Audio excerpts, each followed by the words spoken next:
दिल्ली में दीपावली की सुबह शानदार रही क्योंकि आंकड़े बताते हैं कि पिछले 7-8 सालों में जो प्रदूषण का आंकड़ा है वो बेहद कम रहा। लेकिन शाम होते होते सूरत बदल गई। सुप्रीम कोर्ट और सरकार के जो निर्देश हैं उनकी जमकर धज्जियां उड़ा गई, आतिशबाजी हुई और उसके बाद दिल्ली में एक बार फिर से प्रदूषण बढ़ गया है। इसका कारण क्या है, बात बताने के लिए मेरे साथ में दिल्ली के प्रधानमंत्री गोपाल राय हैं। गोपाल जी, क्या मानेंगे, इसे प्रशासनिक नाकामी, लोगों की जागरूकता की कमी या कुछ और? देखिए, पहली चीज़ तो ये कि प्रदूषण के स्तर में कल जो सुबह स्थिति थी वो 215-220 के आसपास थी और रात में पटाखे जो जले उससे प्रदूषण का स्तर बढ़ा है। लेकिन मैं एक बात कहना चाहता हूँ, दिल्ली में बहुत सारे लोगों ने पटाखे नहीं जलाए और उन्होंने जो है प्रदूषण को कम करने में अपना योगदान दिया।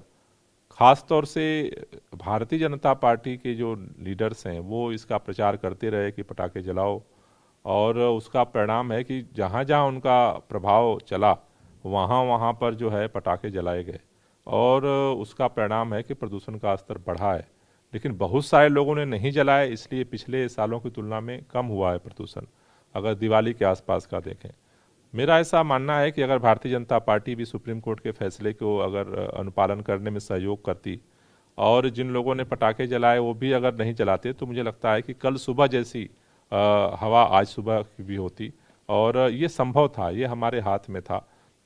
लेकिन मेरी अपील है कि कम से कम इस पर सभी लोग ध्यान दें और हमें मिल करके जो है प्रदूषण के स्तर को कम करना है। जी गोपाल जी, अब ये स्थिति निकल गई, उसके पीछे पॉलिटिक्स था, कुछ था, वो एक अलग मसला हो सकता है। लेकिन ये बताइए कि आपकी तरफ से जो तैयारियां थी, जैसे कि आपने कहा ऑड इवन दिवाली के बाद समीक्षा करके आप लागू करेंगे नहीं करेंगे उस पर तय करेंगे, कुछ दिन वर्षा की बात है, आपने एक बैठक भी बुलाई है। अब इसमें सरकार का आगे क्या कदम रहने वाला है?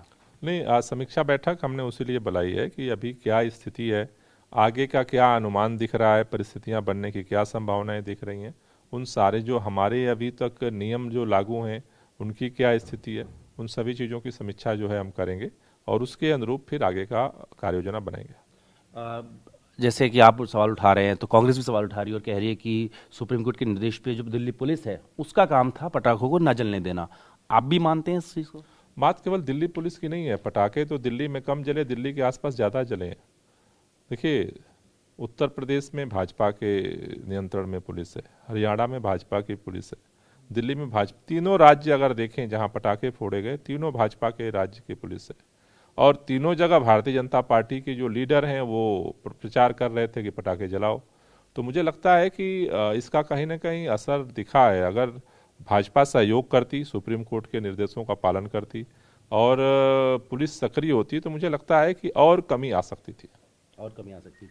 तो सरकार का कहना है कि जो प्रयास थे उनसे कमी जरूर आई है, लेकिन और कमी आ सकती थी। लेकिन इसके पीछे वो कह रहे हैं कि प्रदूषण के पीछे भी पॉलिटिक्स है और सीधे तौर पर इसको भाजपा के नेताओं को कह रहे हैं कि वो प्रमोट कर रहे थे, जिसकी वजह से प्रदूषण ज्यादा बढ़ा और भी स्थिति अच्छी हो सकती थी। अपनी वीडियो से होगी राजीव रंजन के साथ जितेंद्र भाटी ने भारतवर्ष दिल्ली।